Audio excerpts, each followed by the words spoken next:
Hi, yeah, it's Jackie here with the LGFA, and we're on a call today, the second in a series of coaching and the player-centered approach. And I'll get William Harmon, who's the LGFA head of coach development, to tee this one up a little bit. But I'm delighted also to be joined by two other very special guests, former Cork star Angela Walsh, who done it all and won it all with the Rebels throughout her career, and Orlagh Nolan, also a TG Cahir All-Ireland medalist this year, Orla. And I want to touch on your particular story because I think it's one of true inspiration and bounce back ability, if you'll let me use that phrase, because Orla was injured last year, 2024, cruciate, if I'm right, Orla, and came back to feature as substitute against, tell me if I'm wrong on any of this, Orla, to feature as substitute against Cork and Galway in the championship before making her first start in over a year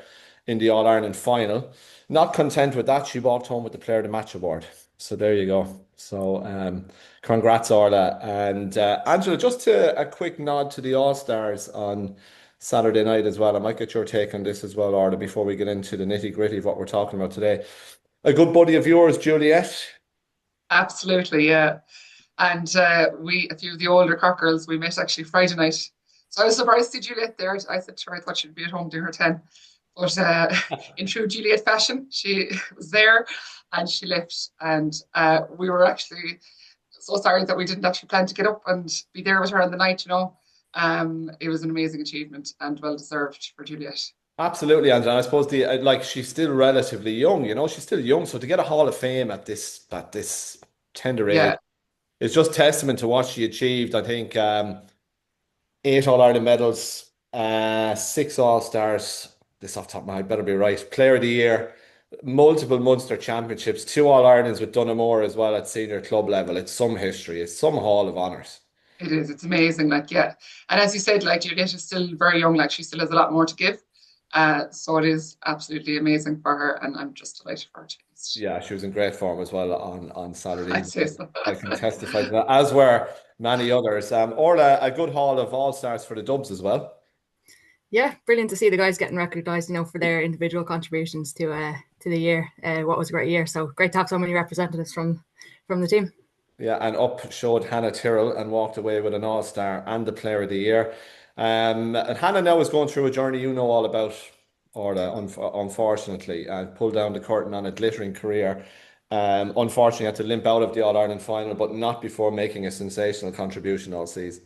Yeah, all like not just all season. I think Hannah Tyrrell, since she's coming with us, like the things that she adds to the setup for us is like unbelievable. So it's brilliant for like other players on different teams to be able to recognise her for what she does as like just a brilliant player across the board. Like you couldn't not like Hannah Tyrrell. So it's great to see like other counties recognising her for that. But yeah, like the strength of Hannah, like hopefully she's obviously gone through the journey and no better person to kind of just buckle down and get to it. So yeah, we'll see her back hopefully now, back to her best, whatever she's Absolutely. deciding to do. She'll continue to play at club level with Nafina, I'm sure. And who knows if someone knocks on her door down the road with that maybe that Dublin chapter is not closed just yet. But William, talk to us about what we're talking about today, my friend. We had part one from the coach's viewpoint, and now we have two unbelievable players to talk us through Yeah. the player So it's the perspective. second part of our LGFA show, Jackie. So we had Sean Costello and Fiona Crotty laughing in our first show and we kind of looked at it from a kind of coaching perspective. And if anybody is listening in and want to listen back to that, that's available on our LGFA YouTube channel at any stage. So today we've Angela and Aura looking from a player's perspective. So it's a nice topic. It's an interesting topic. So we're looking forward to a chat with the ladies today and yourself, Jackie. Absolutely. So, Orla, I'm going to come back to you on this because obviously you went through a period of rehab and to stay involved from the psychology viewpoint, how important was it for you as you were going through the process that you still felt involved with the setup, that as you got closer to a return to play, that you're right in the thick of it, and how important are the coaches in that regard to ensure that it's not just the players that are fit to play, that the players returning from injury as well feel fully involved in the setup. Yeah, huge part. I think especially when that ACL recovery journey is so long that like it's hard. I think you probably can go through the motions and be like, oh, like starting back in November when we joined back to go training, or just in the gym parts, you know, they could have just been like, oh, well, you're not available now for the next God knows how many months. So I think from the outset, they're just, and continually the whole way through, is they always kind of reminded me of the contribution that I could eventually make, or just even the contribution that you can make when you're kind of doing your recovery in the gym, like your rehab. Like you can be an example for the other girls that kind of still have to do the same type of stuff. They obviously have the football side of it too, but like you can be an example for the younger players coming through. And then just as the football did start back, you know, it was always, if I had something to kind of, if I had something that I was seeing on the pitch that wasn't going quite well, or something that was going well, like, you know, it's really important that you have senior players that are kind of voicing that too. It's not always the coaches that are kind of just the mouthpiece. You know, it's really important to have players' input as well. So yeah, just throughout the whole thing, you know, they kind of kept reminding me how important I was. And then I think that kind of just all paid off in the end, so that I felt like I was valued when I came back, when I was able eventually able to kind of contribute on the pitch. I just never really felt like there was question marks over what I could do. So yeah, just so important that you're appreciated as part of the squad regardless of what you can do. Yeah, and look, from our own point of view, it was great to see you back, Orla. I've watched it for a number of years now. There was never any doubt to the neutral observer about what your capabilities, but to see you bouncing back to such top class form was absolutely sensational. So an absolute credit to yourself as well and the work that you put in. Orla, can I ask you about the transition from a coaching perspective from Mick, who was there obviously for so long? There was obviously the little bit of continuity with Paul taking over, and I think that was hugely important. And maybe he brought some little different things and worked alongside Derek as well. But from the players' point of view, what was that transition like? I think, as you say, like the players' voice is very, very strong in Dublin. So the players probably had a massive part in kind of moving between one to the other really seamlessly. Like you'd have the leaders of Hannah Tyrrell, you've Carla Rowe, Leah Caffrey. So if there was ever kind of like a gap in like what we thought was needed, it was almost those players that would come up and kind of raise their voice and be like, this is what we feel is needed. And then Paul and Derek were just like, yeah, I'll listen to that. Like, I'll completely take that on board. And they seem to kind of put that into action. So again, they're like, it's great to have these kind of people that are happy to bounce between the players. And then also if something needs to be overwritten, you know, they're there to be like, nah, hang on, this is what needs to happen. So it's always really been in Dublin. There's been a great kind of balance between the both. And like, that's just kind of kept on going this year. Yeah, super. And Angela, just to bring you in as well, obviously you for many years played under the master, and I had you on shortly after he sadly passed away. But in terms of the way Eamon coached and the impact it had on you guys, I mean, he a lot of it was very, very simple. Get the fundamentals right.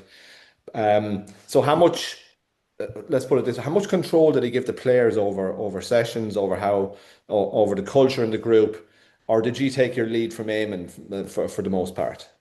Yeah, I think it kind of worked between the players and the coach, like, and I think that's actually so central to having success and having successful teams. Like Eamon was our leader, you know, as the manager, and he just created that culture for us as players. And his door was always open. He was always willing to listen to anything that we had to say, you know. And I suppose he always made us feel really valued as people and as players, like from the offset, like, and that was huge for us. And I suppose just coupled with the players that came together at that particular time, you know, like definitely just a special group, you know, that had this, I suppose, like competitiveness and just this real will. Like he just brought down, you know, barriers between, like, we didn't even, you know, there was at the time in Cork, like actually, like there was fierce rivalry between certain clubs and everything like that. Like Eamon came in, like he just dismantled all of that immediately, like, and just made us feel like so unified and as part of one group, which was huge, like, and as a group of players, you know. And over the years, like, as I said, we met there last Friday evening, like great, the OGs, like the original group of us. And you know, like we've just made and become great friends since that journey, like with Eamon, like. Was it a late one, Angela? It was, Jackie. We'll say no more. We won't tell any stories now. Absolutely, absolutely. William, I'm interested in the coach's viewpoint.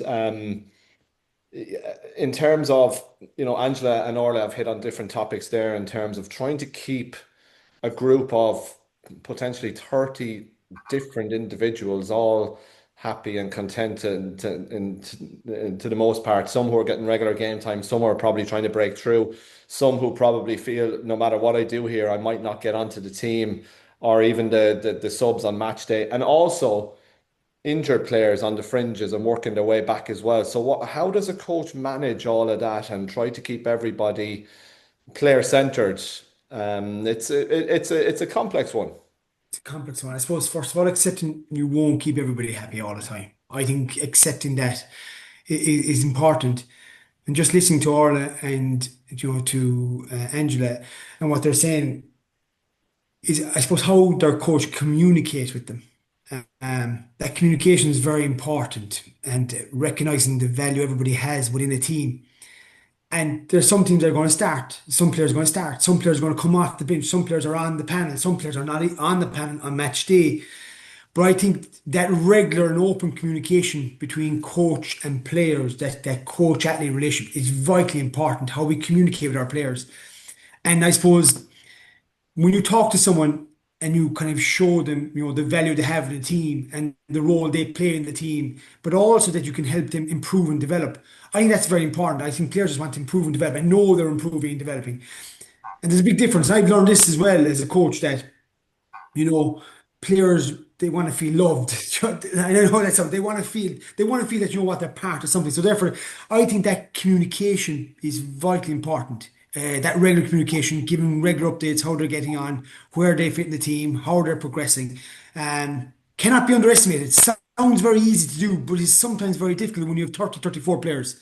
And so a little strategy like, I would have one that, tonight I'm going to talk to X, Y, and Z. The next time I'm going to talk to, another 3 different players to make sure I'm having that regular communication. I suppose the other thing that kind of hit out of me listening to Angela and Orla is the willingness to listen to the player too, and listen to what they're saying and be, open to that feedback. And sometimes as coaches, we're not really open to that. You know what? This is the way it's done. This is the way we go about it. But I think listening and taking feedback on board, I think that's very important, because you have to, if you hear what the player is saying, then you can then adapt your coaching style to suit. So look, there's just a few things, how you communicate well with your players, having that regular communication, I suppose, showing the value players have within the group, irrespective of where that is at that present time. Because I always say to players, you never know. I always, you never know. So if you keep improving, developing, you never know. You might be the person that goes from not being on the panel to be on the match day panel, because someone may have got injured, may have got sent off. You never know. You could be that player in 5-6 months' time that go from being on the panel to coming on as a sub. And you never know. You could be starting a big final or a big game in a few weeks' time, a few months' time. That's my experience of it, Jackie, is that you just never know. So if you continually improve the players, all players, you just never know when you might be needed. So I think there's just a few things. Communication, listening, and being open to feedback is vitally important. Yeah, and I suppose as a coach too, William, and I'll put this to Orla as well. There are no guarantees in terms of starting positions or squad positions. But Orla, when you were working your way back, the conversations that you might have had with Paul and Derek, you got a taste of it against Cork, which I'm sure was a massive moment for you to get that shirt on your back again and get into a competitive environment. Then to play such a key role again against Galway. Looking ahead to the final, I'm sure you're thinking to yourself, do you know what? I need to go hard here. I could potentially start. Queeve unfortunately gets injured. It opens the door to an extent for you, right? So at the same time, it may have come down to a straight ding down between the two of you to get on the team. But what are Derek and Paul saying to you as you're step by step getting a taste, getting another taste, and then you're slap bang into an All-Ireland final? I think the most kind of memorable moment from that Cork match actually is just like I was going to go on, and I kind of ran past Paul to go on, and he's like, just enjoy it. You're like, you've worked so hard for all of these moments. Like, you're just going out to enjoy it. Like, and I think we kind of had started to pull away from Cork. I think we were about 3-4 points clear, and we started to look like we were going to kick on for the next 15 minutes. So in that moment, he was just like, this is about you. Like, for you personally, this is about you. It's not about like anything else going on here. So I really appreciated that moment. Like, it just really was kind of testament to him being like, I'm cared about you here, above everything else. So I think that feeling then going into like Galway the next week, it's like, well, I want to try and give back to what I can do for that. Like if that's how you felt about me coming on, like whatever I can do for Galway here, I'm just going to do that. So we actually sat down and he was like, I think I was allowed to play 30 minutes for that match. And he kind of gave me, like, he sat me down, like, do you think you could start? Do you think, like, would you have more of an impact coming on off the bench? So it wasn't straight away being like, this is what's happening. This is what we want from you. This is what's going to go. It was kind of a two-way conversation, which like, what do you actually think you can contribute here? And then we'll kind of pull that all together and then we'll see how that fits in best for the team. So just going into that Galway match as well, I was like, just focus on if I get to come on, then that's great. And I'll happy to contribute in the best way that I can. And then unfortunately it was for Kiva going down. So probably not a great moment to be coming on. Probably would have rather to sit on the bench there and have Kiva stay there. But I think between the panel, it's never really, it's never one player's up against another. It's always, these are the players that are going to kind of contribute in this position. This is what you guys kind of feel like is necessary from whoever plays in this position. So it's always a conversation between the players being like, this is what I feel works for me. Maybe you should try this. No, this works for me better. Maybe we can all kind of kind of fall on something that works best in that position. So it's never really a 1v1 type of situation who's going to start. It's always the best person is going to play for this role that suits the best for this game. So just never really felt like I had to go out and kind of show myself and do anything. It was always do what you can and go from there. Yeah, it's brilliant stuff. I mean, the honesty and the openness of the communication there is brilliant, William. And like Ora's mentioned the word role a few times. You've touched on it. Role clarity is absolutely massive when it comes to the coach-player dynamic as well. Angela, you're dipping your toes a little bit into the coaching scene. How's that going for you? Yeah, it's going very well. So this year now I'm getting with the Cork under 16, so very much enjoying that. It's just the early stages, and I've been with Inch, obviously, with my daughter. She's 10 now. So I've been with them for a good few years, and they're going very well too. Well, where are the years gone? 10. I know. My goodness. And can I just say, like, I mean, if I'm an under 16 car player and I'm walking in the door and I'm looking at Angela Walsh coaching me, I'm like, I think I'm happy. That's. Oh, geez, do you know what? And Will would know, like I was, I suppose like it is just a big transition for me, like I was still playing away there last year, like with the club and whatever. But I suppose this role is just one that I'm really excited about. Like I'm really excited about, and like as I said, the trialing period is just going on at the moment.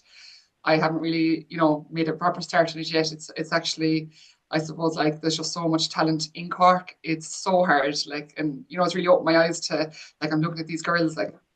And like you're literally like, nearly crushing dreams. Like it's like, oh my God, like they really want it, and oh my God, there's so many of them. And but look, I know eventually, I suppose, like we'll make our decision. We'll whittle it down to 30, and just look forward to getting started and getting stuck in the coaching role. And I have a lovely Yanis is a manager, and there's a great team of coaches and people with us. So just look forward to it.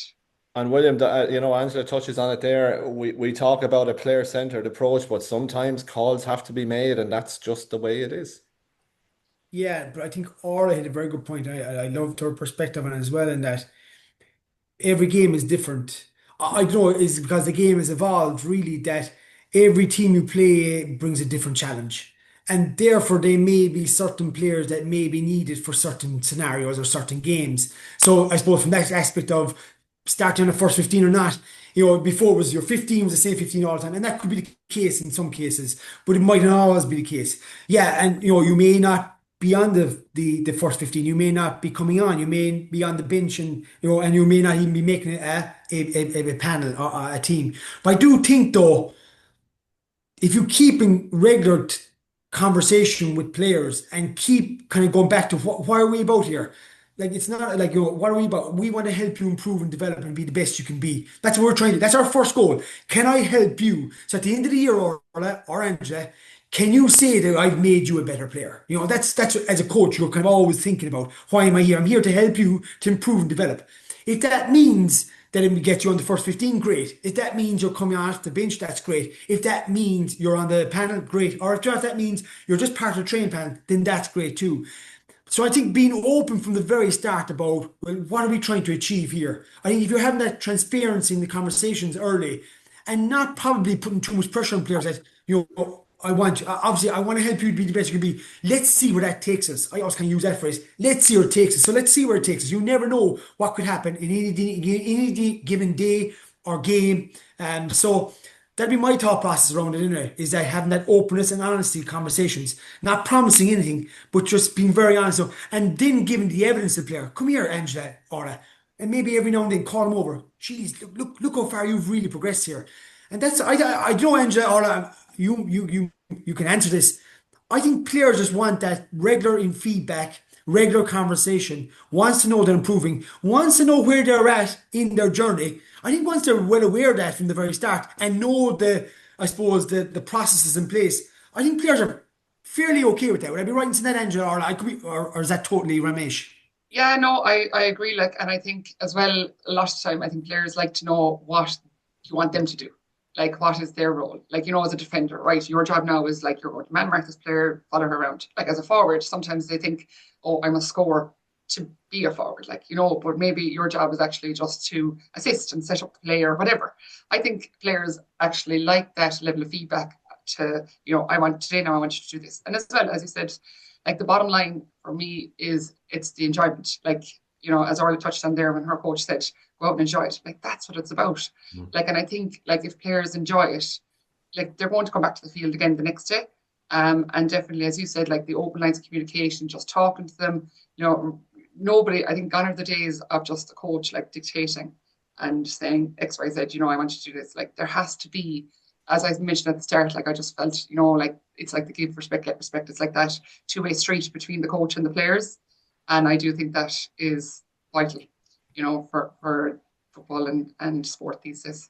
And Angela, the age grade that you're working at as well, it's such a formative time in their lives. Take yourself back to when you were a kid, and even if they don't make it under 16, there's no reason why they won't make it under 18. Yeah, and absolutely, back and, Jeffy. It, And I suppose, I keep saying that to them because, like, genuinely, like my own journey, even with Cork, like it was, I just think like, maybe things in your life are possibly mapped out because, like, I just say to them, like, if you don't make it today, that doesn't mean like that you have to give up on your dreams. Like you might make it someday. Like as I said, like I completely by accident went into Cork football through Father Kelleher at athletics training. Like I was at athletics training, he threw in a ball. He was like, "Oh, come up here to the Cork under 16s." You know what I mean? Like it wasn't. I just think maybe what's far won't pass you. Like and like as I said to you, like I'm looking at these 16-year-olds now, and I'm like, oh my God, like like some of them just really, really want it, and like maybe their time isn't now. But like you just hope that they will still go on to love the game and stay playing the game and stay playing with their club and just have that level of enjoyment. And maybe someday down the line that if their dream is to play, for example, with Cork, like that they'll get that chance. And I think Angela, on that, and I think we're looking there from an intercounty perspective. But I always say to players, be the best club player you can be. At the end of the day, you'll start with your club, you'll finish with your club. You may go for trials, you may be successful, you may not be successful. There's player development programs that'll help you improve and develop. But just have in your mind, I want to be the best I can be. And if that means I can be the best club player I can be, by God, that's huge as well. And so there's, I did think, I suppose the mindset and how you grow and develop really, that I just want to be, I think for players, if we just continue to improve and develop, I think that, and keep the focus on that, you never know where your journey could go. Orla, have you an interest in coaching? Have you done a bit? Is it something you'd like to do? Probably not. Not my cup of tea. I don't think I veer towards that teaching kind of coaching aspect of things very much. I don't think I'd have much patience. I'd be like, why aren't you understanding this? But maybe no. Like I definitely like to stay involved in the game. So maybe something I'll have to develop in the next couple of years to stay involved or find a different route to do to that. Never say never, Orla. Never say never. But come here, who was it that lit the spark in you then? Or that we're talking about, the player-centered approach to coaching. So who was it that convinced you that this was the sport for you, that you could go all the way? Or was there an element in you that you knew you were a good player and you were going to do anything to succeed? No, definitely a spark for me. Probably would have been my underage coaches. So for me, underage actually would have been more of a soccer player, probably just a sport that I felt like I'd be able to develop in more. So I'd always kind of felt like Gaelic was just a bit on the side when I was doing that. But the coaches that I had just made sure it was so enjoyable. So at under 16, 17, I think I kind of was made to make a decision. Do I want to stay playing soccer? I think the Women's National League was getting set up. So I was kind of told I'd need to kind of focus on that.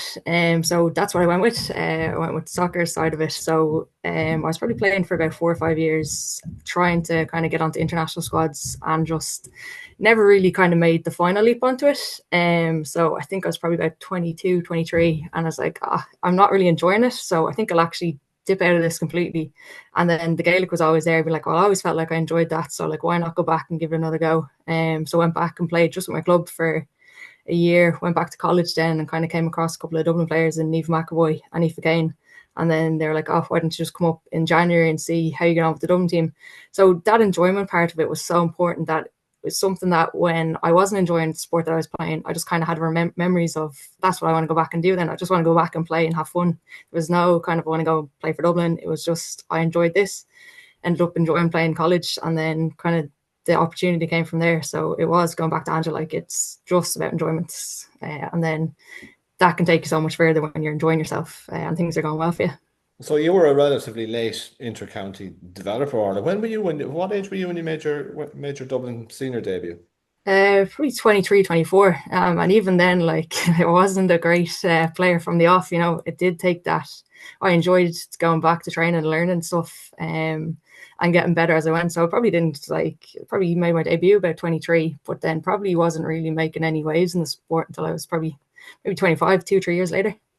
Yeah, I have you down, and this is via, and I'm sure Patricia is always spot on with our stats. 2019 against Donegal. Donegal, yeah, in Croke Park. Good place to start. Yeah, so again, going back to Angela's point, that it's never too late, Angela. It's never too late. So there's a message in that as well. You'll keep going, Orla, will you? Oh yeah. Good. Didn't put all that work in for 2-3 matches.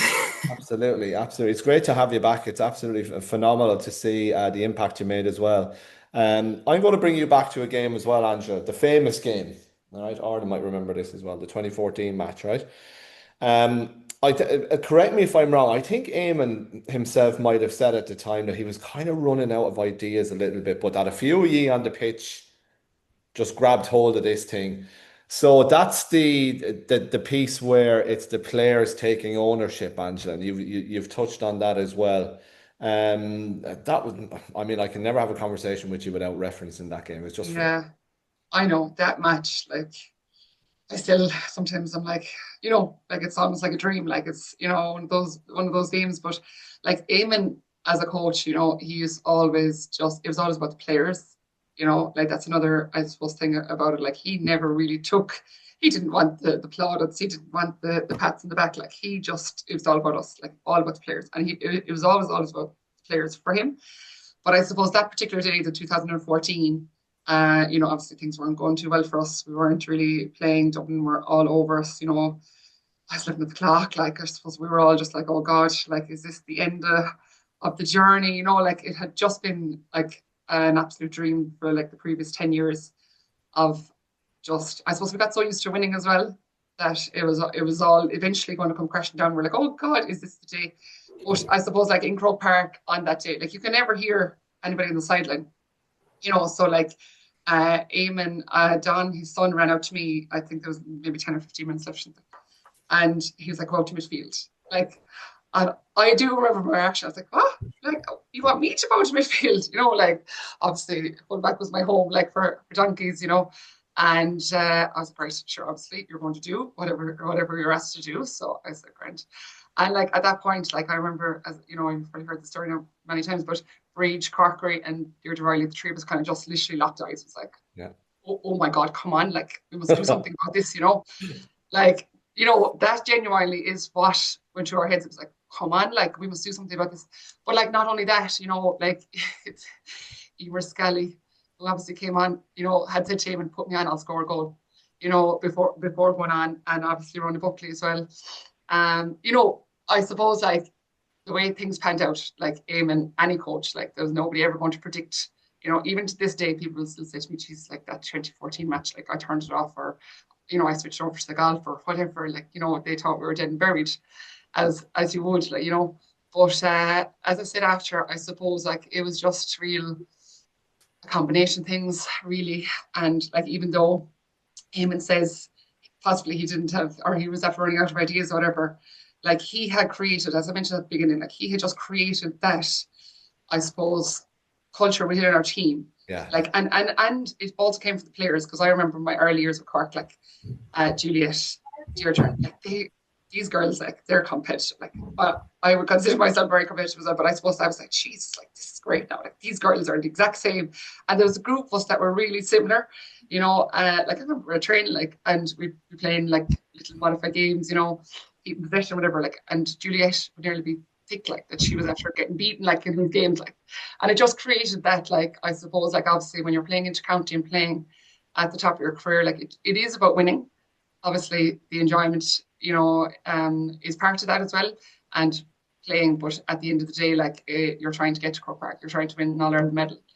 And I suppose, like for us, that 2014, it is very special because it was almost like all these years of, you know, like being like at training, trying to be the best that you can be.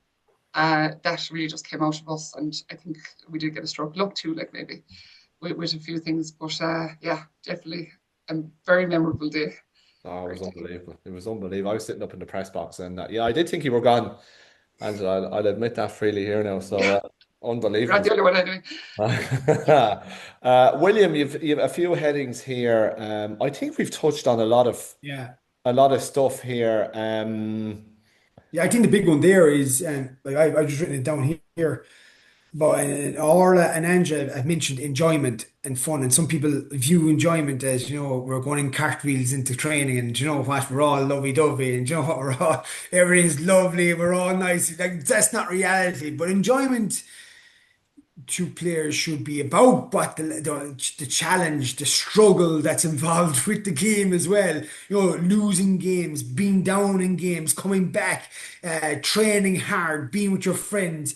You know, being out in the muck and the rain. You know, like to me, that's enjoyment and fun as well in a strange way. But you know, so it's the environment, it's the people you're around. If the people you're around, you enjoy being around them, then it's going to be an enjoyable setup. And I was thinking there, like, you know, in terms of, you know, your coaches. And like going back to that, I think Angela, you're talking about that game, and I know Orla, you probably can witness other games you've been involved with, whereby just, you know, as coaches, I've been on side going, what else can we do here? And the players just take ownership themselves and solve it themselves. But I do think that comes down to your coaching culture. You know, in training, players having an input to training, you know, having discussions around tactics, getting involved. I do think that all plays a role in that too. And that, you know what, the coaches may not have all the answers. Sometimes it's down to the players to find the answers. And I think how we create that culture in our coaching is very important as well, in terms of how we deliver our sessions. Yeah, no, I think the culture thing is massive. When you look at all the great teams and the great groups, it's culture. And I think as well as that, just to ask Orla a question on this as well. Obviously, every high achieving group has goals that they want to set out at the start of the year.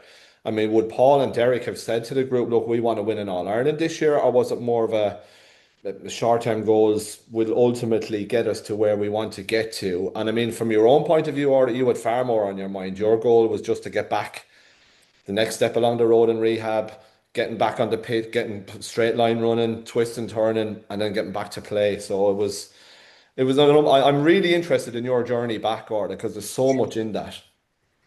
Yeah, I suppose going back to the group first, like the goal, no, it was probably to get to the All Ireland final. I think when you kind of set out your stall, being like, we're going to win the All Ireland, you know, it's very, very like, how do you even measure that? Unless you win, your season's kind of a failure unless you win. So, and especially for this year with the guys coming in, I suppose it's kind of just about putting the structures back in place, like how they want to do things. So it was kind of getting everything set, and then if we can bring us to an All Ireland final with all that there, then we're in with a chance to eventually win the All Ireland. That's like, if that is probably in the back of people's minds, yeah, that's the goal. But you know, maybe we don't come out and say that. And for me, yeah, I think, you know, I tore my ACL just before the quarterfinal last year, so just such disappointment in not getting to be involved in that match, and then obviously didn't go our way. So you just kind of realize it's probably at that moment where things start to take off. You're like, you can see the work that's been gone in the year ahead, of what you're kind of working towards now, and to kind of lose that in just before the quarterfinal, you kind of really does hit like what you've lost. So I think straight away my goal was to kind of just get back to a position I was already in. And I think I had people there that were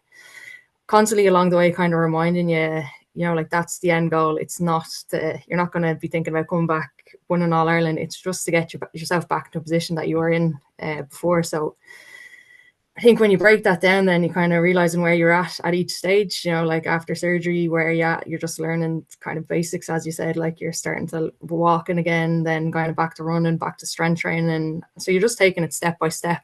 Every single one is the next stage, the next goal that you're getting to. So yeah, don't be looking for your goal a year down the line of where you're going to be. It's just every step of the way building on it, and eventually, hopefully, come out to that position where you're ready to go. I think just having the lads with you every step of the way there was massively important. You know, I get that sense, and you know the margins are so small as well. I mean, it's just a little bit off topic. Well, you know, I look back at that campaign last year. Orlagh, you know, you were so close against Galway, went extra time at Parnell Park, but I don't think Carla played that day. You didn't play. I think Kate Sullivan might have had it. We're missing a good few. You know, the smallest of margins. So, and you know, and Will, going on to that, you can prepare as much as you can, and sometimes it just doesn't work out on the day. But well, I think we're like I could chat to you all day, right? But I'm conscious of, you know, Angela's obviously the stuff going on in the background there. Or you're working in accountancy as well, and Angela, you're teaching, I believe. Am I right in saying that? Yeah. So Well, yeah. can I ask you as well then, when it comes to a coach and understanding, trying to look after players, the fact that they're, you know, applies obviously to maybe the adult grade, but they've got working lives, they've got other things going on. How does that factor into your thinking and your planning? It has to, Jackie. Yeah, Like, you know, as I always say, and I know people probably say, here, sick of me hearing that you're to develop a player, you develop them technically, with the skills, tactically, with awareness of the game and tactics and set plays, and then you have physical, which is strength and conditioning, your fitness, but the psychosocial element, you know, that element of understanding there's a lot more going on than just the football, yeah, and getting to know the person rather than the player. And I know people have heard this before, and they probably think it's a very general term, but it's simple, but it's complex in nature, because when you're dealing with people, you're dealing with 30 different, 40 different personalities. But getting to know the person, you know, so where is Angela at in her journey? You know, she's got a big exam coming up. Well, that's important. So maybe we might give her the night off on the Wednesday to focus and do the best you can be. Maybe they have part-time jobs. Maybe there's other stuff going on. So get to know the person, because I think, was it Orla was saying, you'll give back more to a person that cares about you. I don't know, and that's my own belief, philosophy. If we look after our players and we get to know them, we know there's other stuff going on in their lives, and we can try and support them in that as well, then I do believe that players will give something back. Then in that moment where the tough moment comes or a challenge, they go, come here, you had my back when I needed you, we'll have your back when you need us. And I think that two-way process, I think, Orla, you mentioned that, and I had it down, you know, I wrote down the word, the coach cared about me. And I just think that's brilliant. you can't really underestimate the importance of that, and understand there's more going on than just the football as well. Yeah, yeah, absolutely. Brilliant, lads. Absolutely And top class. Well, unless there's anything you want to. no, I would like to ask, if I said Angela and Orla in 10 seconds, if there's one thing you're looking for in a coach, or what we would advise, you know, what would you put Great in? question. Is there one thing in 10 seconds? I'll give you, you I know, know what they would can it have be? 20 or 30 if they want. Go on. Yeah, what would it be? Because I think I'd love to hear from that player's perspective. What's the one thing you'd like to see in a coach, or even if you're a coach yourself, what would that be? Who would like to go first? Go on, Angela. I go first. I suppose, like, you know, when I think back on my playing journey, like, you know, there's people that would really influence you, like Noel O'Connor in Inch here, and then Eamon Ryan McCork. And like, I suppose it was always just maybe how they made you feel, rather than, you know, even like, I know, like, you could talk about the drills and the skills and all the things all day long, but really just, as you said there, Will, like, you know, they know about you. They know what you're studying. They know what you're doing. They know about your family. They have your back, like, you know, and definitely, like, you know, as a teacher as well, I suppose, like, you know, they'll never remember what you taught them or whatever. It's how you made them feel. Definitely, I think is a huge thing. And just making sure that they're all feeling valued, feeling welcomed, that they're all part of it. That's really important, I think, you know. I think so. That goes back to the coaching everyone that when you're planning your sessions, everyone, listen to what Angela's saying. Even just plan. Tonight I'm going to talk to Mary, Sheila, and Joan about something. Or I just even and I know that sounds very straight, but even thinking about those things, I think that's a big one, Angela. Orla, can you tell what's the one thing for you? What's the big advice? This is the big one, the nugget one. I think for me, it's probably somebody that kind of believes in your potential. I think sometimes as a player, it's kind of hard to see where you can go and where you can get to, and the improvements that you can make. So somebody that has that experience of already seeing people kind of develop and prosper in what they're good at. I think when someone comes in and kind of, maybe it's hard to sometimes see what you could be, and maybe you need kind of, sometimes that's a bit of a hard conversation to have with people, but just somebody that kind of believes that you can get better and constantly improve. I think that's a massive thing. Kind of makes you feel like you're valued and you can kind of contribute. And I think and that one as coaches just being aware, okay, well, what is it? What am I analysing and observing these players? And what's the one bit of information I can give Orla or Angela that can help them improve? I think that's a huge one, Orla. I think that's a big one. Seeing where those, where can you help someone to be the best can be? I think yeah. So I think Jackie, they both passed. So I think we're We'll on a have him winner on there, again, Jackie. Will. We'll have him on again. I think we will. Yeah, 100%. Yeah, brilliant stuff. William Harmon, Angela Walsh, and Orlagh Nolan. An absolute pleasure talking to you today. Enjoyed every second of it, and thanks for your time. Thanks, guys.